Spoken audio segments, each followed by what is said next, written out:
할렐루야, 주의 평화가 함께 하시기를 간절히 기원합니다.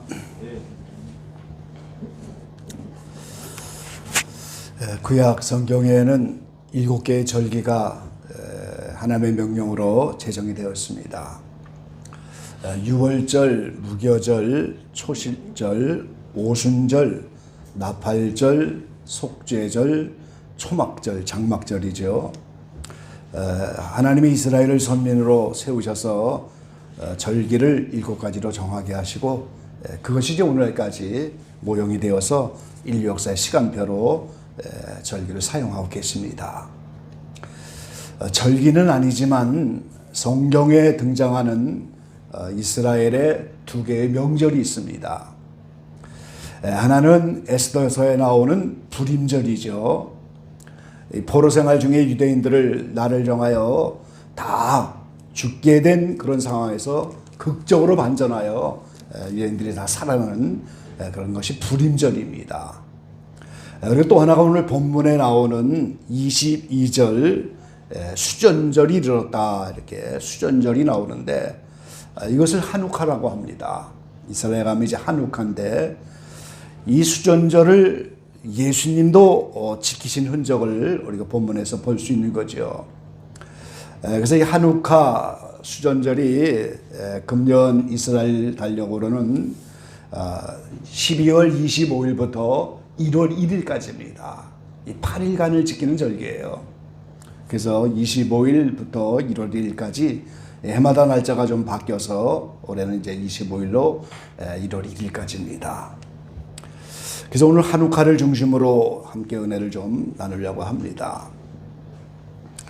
첫 번째는 한우카의 유래에 대해서 오늘 말씀을 좀 나누겠습니다.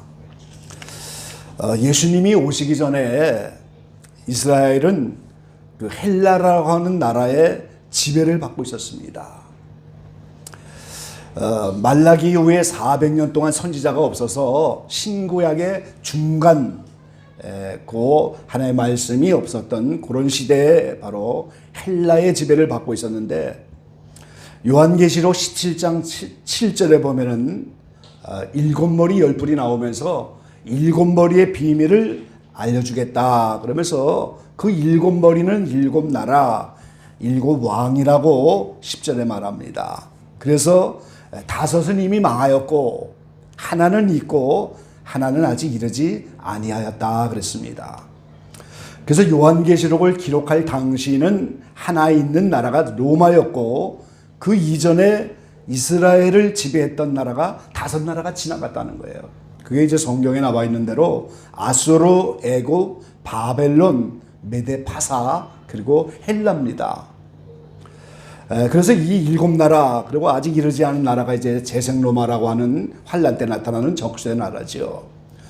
그래서 7머리는 그 7왕 배후에 악령들이 전부 들어가고 그 이스라엘을 공격하고 예루살렘을 지배하려고 하는 거예요. 왜 그렇습니까? 예수님이 예루살렘에 입성하여 메시아가 되어야 하나님 나라가 이루어질 터인데 이 악령들은 그거를 반대하는 거예요. 메시아가 오지 못하도록 그 예루살렘 성을 멸망하려고 하는 거지요.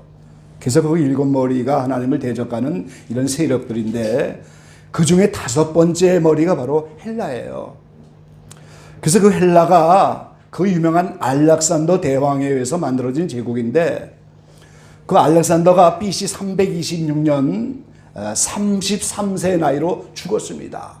그리고 나라가 4개로 분열이 되었는데 그 분열된 4개의 나라가 전부 예루살렘을 차지하려고 각축전을 하다가 이제 거기서 전쟁이 일어나고 그러다가 안티오코스 에피파네스 4세라고 하는 이런 왕이 예루살렘을 정복하게 된 때에 특별히 그 안티오코스 에피파네스가 그 예루살렘을 정복하고 이스라엘을 헬라화 시키려고 하는 그런 정책을 쓴 거예요. 자, 헬라화 정책이 뭐냐면은 예루살렘 성전을 더럽히고 폐쇄시키는 거예요. 이 성전에서 예배드리지 제사 드리지 못하게 하고 이 성전에 드릴 수 없는 부정한 돼지 피를 거기에다가 이제 바치게 하는 이런 어처구니 없는 일들을 벌였어요. 그리고 그 안에서 번제나 희생제물 드리지 못하게 하고, 그리고 이제 제사장이나 이런 성직자들을 다 이렇게 없애버리는 그런 정책을 쓴 거예요. 그러고 나서 성경 사본도 다 불살라 없애버리고, 율법을 지키지 못하게 하고, 안식일도 지키지 못하게 하고, 할례 예식도 다 폐지시켜버린 거예요. 그래서 이 모든 명령을 지키지 않으면 전부 사형입니다. 그러니까 얼마나 두려운 때예요. 나라와 민족이 전부 성전 중심으로 되어 있는 그 이스라엘 땅에서 성전을 다 그 속에다가 제우스 신상을 갖다 놓고 숭배하게 하고, 율법을 폐지시키고, 안식일을 지키지 못하게 하고, 할례 의식도 행하지 못하게 하고, 이 엄청난 일을 벌였던 거죠. 그래서 그런 어려운 중에 기원전 167년경에 이 마카비라고 하는 가문이 일어나갖고, 그 마카비가 오늘 헬라로부터 독립운동을 한 거예요. 그래서 헬라로부터 독립운동을 해갖고 나라를 되찾았습니다. 그 나라를 되찾은 것이 바로 오늘 수전절, 바로 하누카라고 하는 절기인 거예요. 그러니까 이스라엘의 독립을 한 명절이죠. 그러니까 이 나라를 되찾게 되니까 제일 먼저 하는 일이 뭡니까? 성전을 다시 한번 봉헌한다 그 말이에요. 성전을 수리했다 이 말이에요 지금. 그래서 하누카는 성전, 잃어버렸던 성전을 다시 한번 수리하여 하나님께 봉헌하여 그 모든 성전 중심의 그 이스라엘 역사를 새롭게 했다는 그런 절기인 거예요 여러분. 그것이 오늘 이제 하누카의 의미입니다 여러분. 그래서 메뉴화를 이제 9개 가지로 된 그런 메뉴화 이런 걸 만들어 갖고 가운데 불을 붙이고 매일같이 8개에 하나씩 불을 옮겨가면서 그 절기를 지키면서 빛을 다시 되찾는, 그래서 빛의 절기다 이렇게 말하면서 바로 2200년 동안 지금까지 지켜왔던 그런 이스라엘의 독립 명절입니다. 만약에 예수님이 오시기 전에 이 헬라를 멸망시키지 않았다면, 물론 예수님 당시에도 로마의 지배를 받았지만 그 헬라 시대의 그 안티오코스 에피파네스가 그렇게 성전을 다 이렇게 멸망시키고 이렇게 하나님에 대한 종교를 말살시키려고 하는, 그게 그대로 갔다면 어떻게 되겠어요? 예수님이 예루살렘에 올 수가 없는 거죠. 구원의 역사가 이루어질 수 없는 겁니다. 그래서 이스라엘에게는 대단히 중요한 나라가 독립된 그런 명절을 하누카라고 하는 그런 절기로 지키고 있는 거예요. 그럼 오늘 두 번째로 하누카를 기다리며 이런 제목으로 말씀을 오늘 제가 제목을 정했는데, 우리가 이 시대의 하누카를 이스라엘 달력으로는 다음 25일부터 1월 1일까지지만 오늘 우리는 세 가지 의미를 가지고 기다려야 한다는 거예요. 첫 번째는 대한민국이라고 하는 나라의 하누카를 기다리며 우리는 기도해야 된다는 거예요. 아가두 전사님이 기도하실 때 나라 민족에서 기도하셨지만 이 작금의 나라의 어려운 사정을 여러분 다 아시잖아요. 알아야 하는 것은 우리가 안티오코스 에피파네스의 헬라화 정책, 이건 단순한 역사가 아닌 겁니다. 영적인 전쟁인 거예요 지금. 사탄의 그 세력과 하나님과의 전쟁입니다 여러분. 영적인 전쟁이었어요. 이 대한민국은 이와 비슷한 경험을 이미 경험하셨죠. 일제시대 때 36년간 일제강점기에 식민지 정책이잖아요. 바로 모든 걸 일제화하려고. 그러니까 성씨도 다 바꿔버리고, 그리고 천황을 섬기게 하고, 그 다음에 신사 참배하게 하고, 이것도 하나의 그냥 역사가 아니고 영적인 전쟁이었다는 거예요. 한국의 기독교와 이 영적인 전쟁이 일제 30년 동안에 일본화하려고 하는 그 정책인 겁니다 여러분. 그럼 이 시대의 대한민국의 위기가 똑같은 이러한 영적인 전쟁이라는 사실을 우리는 먼저 알 필요가 있다는 거예요. 눈에 보이지 않는 실체와의 싸움인데, 오늘 저는 이것을 한마디로 어둠의 세력이다 이렇게 정의를 하려고 합니다. 이 어둠의 세력들이 일제시대 대한민국을 일제화시키려고 했던 것처럼, 그래서 한국의 종교를 말살시키려고 했던 것처럼, 안티오코스 에피파네스가 오늘 예루살렘을 헬라화시켜서 오늘 하나님의 종교를 말살시키려고 하는 것처럼 똑같은 원리로 이 시대의 어둠의 세력들이 이 대한민국의 모든 기독교적인 것을 어둠으로 끌고 가려고 하는 그러한 싸움이 바로 이 시대에 나타난 대한민국의 모습이라는 거예요. 그래서 이 정치, 경제, 종교, 건강, 사회, 이 모든 것을 전부 어둠의 세력으로 끌고 가면서 오늘 그들에게 노예화시키려고 하는 것이 이 싸움인 것을 우리가 알아야 돼요. 이 본질을 알아야 되는 겁니다, 우리가. 그걸 알고 우리가 이것이 매우 귀중한 때이고 나라 민족을 위해서 기도해야 된다는 것을 알고 민족적인 한옥화가 우리에게 와야 된다. 이렇게 말씀을 드리는 거죠. 두 번째는 대한민국뿐 아니라 온 세상 지구상의 모든 나라의 이 전체의 한옥화가 와야 한다는 겁니다, 여러분. 대한민국의 일은 대한민국의 문제가 아닙니다. 전 세계를 어둠의 세력들이 어둠화하려고 하는 이 정책과 맞물려 있다는 사실을 우리는 알아야 한다는 거예요. 마태복음 21장 18절에 보면은 예수님이 공생의 끝에 이른 아침에 시장하셔서 무화과를 보고 열매를 원하셨는데 그 무화과가 열매가 없으니까 그 무화과를 저주하셨어요. 나무가 무슨 죄가 있습니까? 바로 이스라엘을 상징하는 무화과였던 거죠.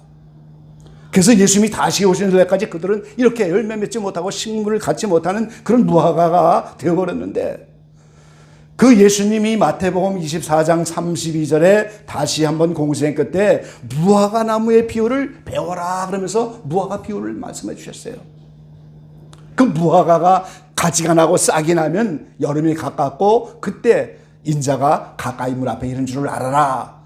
그래서 이스라엘이라고 한 나라가 다시 나타나면 그때 오늘 무화과가 다시 싹을 내는 것처럼 그때 주님 오실 때가 매우 가까운 때라고 이렇게 말씀하셨어요. 그래서 마태복음에도 이 말씀을 하시고 마가복음에도 말씀하셨는데 누가복음에는 똑같은 무화과 비유인데 좀 특별하게 말씀을 하셨어요. 우리 성경을 한번 같이 찾아보시죠. 누가복음 21장입니다. 누가복음 21장 29절에서 30절 31절까지 한번 같이 보시죠. 누가복음 21장도 종말장입니다. 21장 29절에서 31절까지 우리 한음성으로 봉독해 보겠습니다. 이에 비유로 이르시되 무화과 나무와 모든 나무를 보라.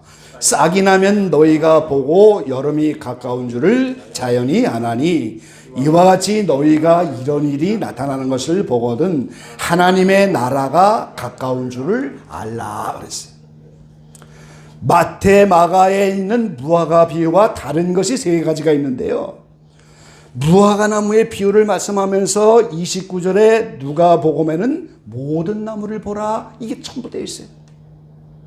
그 무화과 나무가 이스라엘을 상징하는 거라고 한다면 그 무화과 나무뿐 아니라 모든 나라, 온 세계 나라들도 같이 보라는 거예요, 지금. 그리고 이제 한 가지 또 다른 것은 싹이 나면 다른 곳에는 이제 가지, 싹 두 가지를 말했는데 여기는 싹이 나면 그리고 여름이 가까운 줄을 자연히 아나니 그랬어요. 자연히 알게 된다. 무화과에 싹이 나서 이스라엘이란 나라 그리고 온 세상의 모든 나라 그거를 보라고 하면서 그 모든 되어진 상황을 자연히 다 알게 된다 이렇게 말씀한 거예요. 그러면 그때가 되면 하나님 나라가 가까운 줄을 알아라 이렇게 비유하고 있는 거예요. 그럼 오늘 우리가 현재 1948년 5월 14일 날 70년이 넘은 이스라엘이 독립했는데 제가 오늘 이 강단을 통해서 여러 번 말씀했죠. 그거는 자칭 유대인들이 세운 그런 어둠의 세력에 의한 나라다 하는 걸 제가 여러 번 말씀드렸어요. 그래서 그 나라 이 자칭 유대인에 세워진 이스라엘이 지금 변화되고 새로운 참 이스라엘이 나타나려고 하는 그 직전에 지금 와 있어요. 지금 그런 상황에 있습니다. 그리고 온 세계도 마찬가지예요, 지금. 자, 요한계시록 2장과 3장의 7교회를 말하면서 거기에 자칭 유대인이라고 한 말이 2번이 나옵니다, 여러분. 계시록 2장 9절에 썸머나 교회의 자칭 유대인을 말했고, 계시록 3장 9절에 빌라델비아 교회의 자칭 유대인이다. 이렇게 하면서 자칭 유대인을 2번 말했는데, 그 계시록에 분명히 그들이 사탄의 회다 이렇게 말씀하셨어요. 사탄의 모임이라는 거예요. 그럼 우리가 이 계시록 2장과 3장에 있는 아시아의 7교회를 향한 이 모든 말씀을 우리는 잘 생각을 해야 됩니다. 물론 그 7교회가 모든 교회의 유형이에요. 2000년 주님이 오실 때까지 나타나는 모든 교회들을 향하여 책망하고 권면하고 약속하시고, 이게 전체 교회의 유형이고 그것에 대한 말씀인 뿐더러 조금 더 나가서 그 7교회에 대한 그 말씀이 주님 오실 때까지 에베소 초대교회부터 오늘 주님 오실 때까지 라오디게아의 모습이 시대적인 교회를 또 교훈해주고 있다는 사실인 거예요, 여러분. 그래서 에베소 교회는 초대교회 처음 사랑을 잃어버린 그런 교회를 말씀하고, 서머나 교회는 이어서 핍박이 오는 그런 초대교회를 말하고 있는 거죠. 그래서 이 7교회를 우리가 모든 교회의 유형일 뿐더러 시대적인 해석을 해서 융합적인 해석, 광의적인 해석, 이런 해석을 할 필요가 있는데, 그럼 서머나 교회가 나타난 때가 오늘 100년에서 313년이에요. 기독교의 자유가 있기까지 313년인데 그때 자칭 유대인이 나타났어요. 실제 인류 역사 속에서 그때 생겨난 것이 바벨론이 망하면서 바벨론의 그 종교를 가진 사람들이 동쪽으로 이주를 하면서 그 서머나 그 지역 쪽에 오늘 자칭 유대인이 나타났는데 그들이 유대교를 가진 거예요. 그럼 그 바벨론 사람들이 어떤 사람들입니까? 이스라엘을 쳐들어왔던 사람들이잖아요. 그 사람들이 아이들을 전부 자기들의 신에다 바치는, 성경에도 나와 있는 몰록입니다.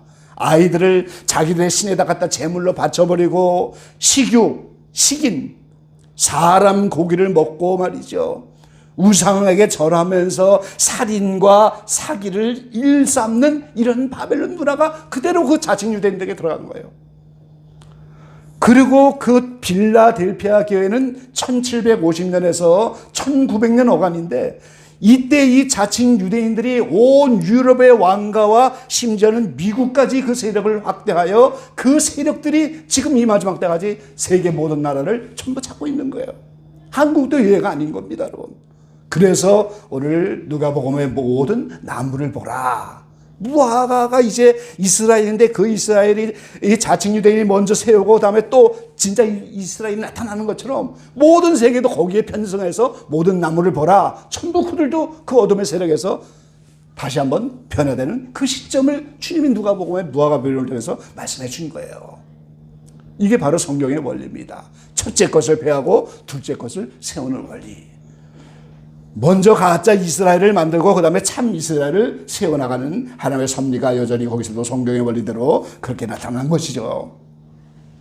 그래서 오늘 온 세계가 다 이렇게 이 어둠의 세력에 의해서 온 세계를 노예하려고 하는 그들의 그 세력 가운데서 고개를 벗어나서 무화과와 모든 나무가 전부 회복되어지는 온 세계 전체의 한옥화가 와야 한다는 겁니다, 여러분.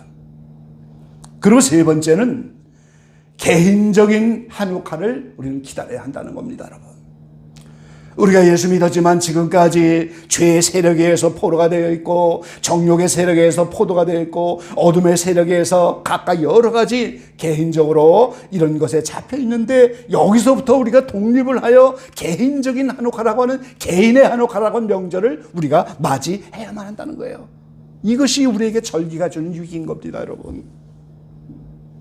이런 한우카라고 하는 절기를 맞으면서 지금 작금의 대한민국과 온 세계가 이렇게 안티오코스의 비판에 의해서 다 이렇게 붙잡혀 있는 그 가운데서 나라가 회복되어서 성전을 다시 한번 봉헌하는 것처럼 온 세계가 하나님의 말씀과 하나님의 성전 중심으로 또 우리 각 개인도 우상을 벗어나서 그 마음속에 하나님의 성전으로 다시 한번 그 이스라엘처럼 봉헌이 되어야 되는 거예요. 다시 한번 그 성전이 수리가 되어야 하는 겁니다, 여러분. 그래서 이 한우카를 지나면서 우리는 개인적인 성전이 온전히 수리되어서 하나님께 바쳐주기를 원하고, 대한민국의 나라고 한 이 나라의 성전이 다시 한번 수리되어서 하나님께 바쳐주기를 원하고, 온 세계가 이 어둠의 세력에서 벗어나서 하나님께 다시 한번 바쳐지는 그러한 영적인 한우카를 우리는 함께 기다려야만 한다는 겁니다. 그걸 위해서 우리가 기도해야 돼요. 세 번째는 한우카를 기다리는 사람들의 삶은 어떠한 삶이 되어야 하느냐 하는 건데요. 자, 우리가 요한복음 10장 본문 가운데 24절과 25절 말씀 한번 같이 읽어보시죠. 24절입니다. 유대인들이 애워싸고 가로되 당신이 언제까지나 우리 마음을 의롭게 하려나이까 그리스도의 얻은 밝히 말하시오 하니 예수께서 대답하시되 내가 너희에게 말하였으되 믿지 아니하는도다. 내가 내 아버지의 이름으로 행하는 일들이 나를 증거하는 것이거늘 그랬어요. 자, 우리가 이렇게 마음속에 한우카를 맞이하고 이 죄와 정욕의 세로부터 우리가 회복되어지면서 내 개인적인 성전을 완성하기 위해서는 우리가 이 믿음을 떠나서는 안 되는데, 이 믿음을 바로 갖기 위해서는 예수님이 행하시는 일들이 증거가 되고 행하시는 일을 보고 우리가 믿어야 한다는 겁니다, 여러분. 그게 중요한 거예요, 여러분. 자, 38절에도 또 말씀을 하셨어요. 38절의 말씀을 보시면 내가 행하거든 나를 믿지 아니할지라도 그 일은 믿으라. 그러면 너희에게 아버지께서 내 안에 계시고 내가 아버지 안에 있음을 깨달아 알리라 하신대 그랬어요. 자, 예수님을 못 믿어도 오늘 그분이 행하신 일을 보면 그분이 메시아인 걸 알 수 있지 않느냐. 그거를 믿으라는 거예요, 지금. 예, 요한복음 8장 29절에도 오늘 그 말씀을 또 하셨어요. 8장 29절에 보면은 나를 보내신 이가 나와 함께 하시도다. 내가 항상 그의 기뻐하신 일을 행함으로 나를 혼자 두지 아니하셨느니라. 그 예수님은 하나님이 기뻐하신 일만을 행했는데 그 행한 일이 뭐였어요, 여러분? 성경에 다 기록된 일이잖아요, 지금. 이 땅에 오셔서 병자를 치료하고 귀신을 쫓아내고 천국 복음을 전파하고 십자가에 달려 죽으셔서 성령을 보내신 건데, 오늘 저와 여러분에게도 그 일이 내 가운데서 내 안에 이루어졌잖아요, 여러분. 그분이 나에게 행하신 일, 그거를 보면서 믿어라 이 말이에요, 우리가 지금. 그분이 분명히 성령으로 나에게 역사하셔서 내가 신앙을 고백하게 됐고, 나에게도 갱해진 홍해를 건너게 하셨고, 수많은 기적을 나타내면서 이걸 지금까지 행하신 일을 보면서 왔는데, 그걸 보면서 그 믿음을 유지하여 이 믿음을 가지고 갖고 나가야 오늘 개인적인 성전 봉헌이 이루어지고 내 마음의 성전이 수리될 수 있는 한우카가 올 수 있다는 거예요. 두 번째는 그분의 음성을 들어야 하는 겁니다, 여러분.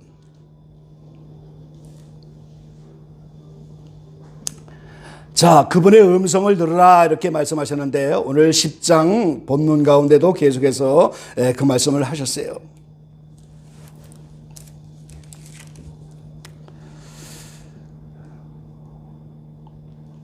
(27절에) 말씀하셨죠. 내 양은 내 음성을 들으며 나는 저희를 알며 저희는 나를 따르느니라 그랬어요. 물론 은사적으로 하나님의 음성이 들릴 수도 있겠지만 성경에 기록된 말씀을 통하여 나에게 주시는 음성을 들어야 합니다. 이거를 우리는 진리라고 하는 거예요, 여러분. 그럼 요한복음 8장 31절로 32절에 주님이 그 말씀을 하셨죠.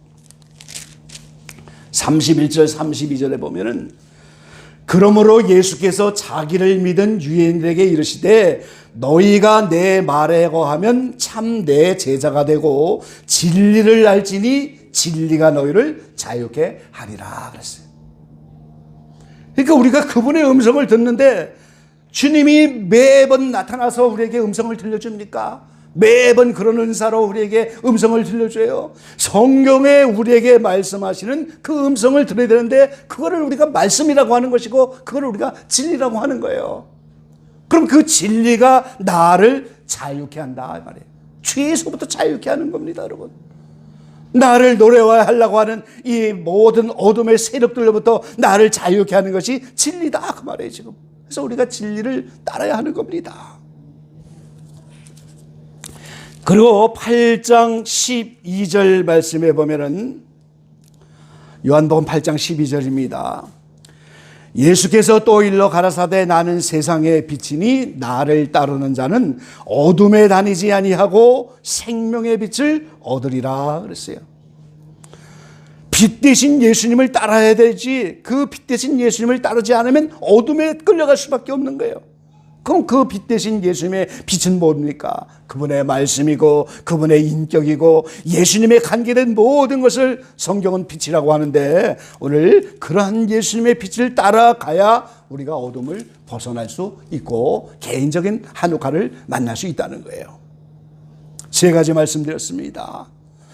그분이 나에게 행하신 일을 보고 우리가 믿어 그 믿음을 지켜야 되고 그분이 나에게 음성을 들려주는 그 진리 말씀을 따라야 되는 것이고 그 빛을 따라가야 오늘 우리는 자유롭게 되는 겁니다. 25일부터 1월 1일까지 8일간은 이스라엘로 말하면 빛의 축제입니다. 매일 촛불 하나씩을 옮겨서 이제 마지막 8일째 완전히 촛불을 켜서 등을 환하게 비치는 빛의 축제인데 오늘 저와도 마찬가지예요. 매일매일 부족하지만 말씀을 가까이 하면서 한 걸음이라도 진리를 가까이 가고 한 걸음이라도 말씀을 깨닫고 한 걸음이라도 주분의 인격을 닮아가면서 그 한 걸음 한 걸음 가면서 그 믿음으로 가는 거예요. 우리가 한꺼번에 다 하지 못한다라도. 그래서 이 계속해서 매일매일의 삶이 중요한 거예요. 오늘 하루 우리가 세 끼를 먹어야 사는 것처럼 오늘 내일 내가 매일 물을 마셔야 되는 것처럼 오늘 하나님의 말씀으로 통해서 이제 빛으로 진리로 이렇게 매일매일 한 걸음씩 가까이 가야 나에게 이 빛이 켜지는 거예요. 이 빛의 축제의 기간 동안에 이 한옥화 절기 속에 여러분이 다시 한번 믿음을 가지고 말씀과 진리로 빛으로 가까이 가는 기회로 삼으시고 이 빛의 축제를 통해서 변화받는 저와 여러분 되시기를 이 아침에 간절히 축원합니다. 기도하겠습니다. 아버지 고맙고 감사합니다. 적그리스도의 모형이라고 할 수 있는 안티오코스 에피파네스가 예루살렘을 점령하여 이렇게 성전을 파괴하고 제사를 드리지 못하게 하고 돼지피로 또 제우스 신상을 세우고 안식일을 폐하고 율법을 폐하고 할례의식을 폐하고 하나님을 섬기지 못하게 하였는데 오늘 일제 36년 동안 한국의 기독교가 이렇게 일제 노예화 속에서 어려움을 당했는데 이 마지막 때 또 자칭 유대인의 세력들이 한국을 비롯하여 온 세계 어둠을 가지고 그들의 세력으로 나갑니다.